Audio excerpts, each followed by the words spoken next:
السلام عليكم ورحمة الله.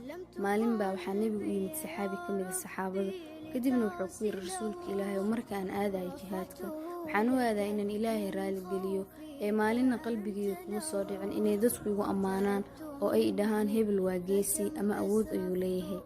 nebigu wuu ka aamusay cabaar, mana uusan u jawaabin ilaa ay kasoo degta aayadan qur-aanka ah waman kaana yarjuu liqaa'a rabbihi falyacmal camalan saalixan walaa yushriku bicibaadati rabbihi axadan.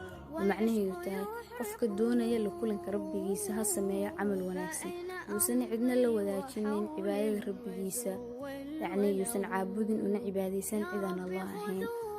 sidaas waxayna baraya qur-aanka in camalka ilaahay agtiisa laga aqbalayo yahay ikhlaaska, midka ilaahay dartiis loo sameeyey.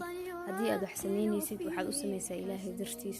haddii camalkaada uu kaa soo galo waxaa loo yaqaano istustuska ama inay dadku kugu ammaanaan hebel waa taqi ama heblaaya waa taqiyad qaari weeyaan qur-aanku aqriya, aad u sadaqa badan yahay. waxyaabahaas oo dhan haddii aad u samaysid si ay dadku kugu arkaan oo kugu ammaanaan waxaad ogaataa camalkaada wuu buray, waadna khasaartay. haddiiba aad wax samaynaysid ilaahay dartiis u sameey, isaga ayaad ka heli doontaa abaalmarin iyo fadl iyo dheeraad. السلام عليكم.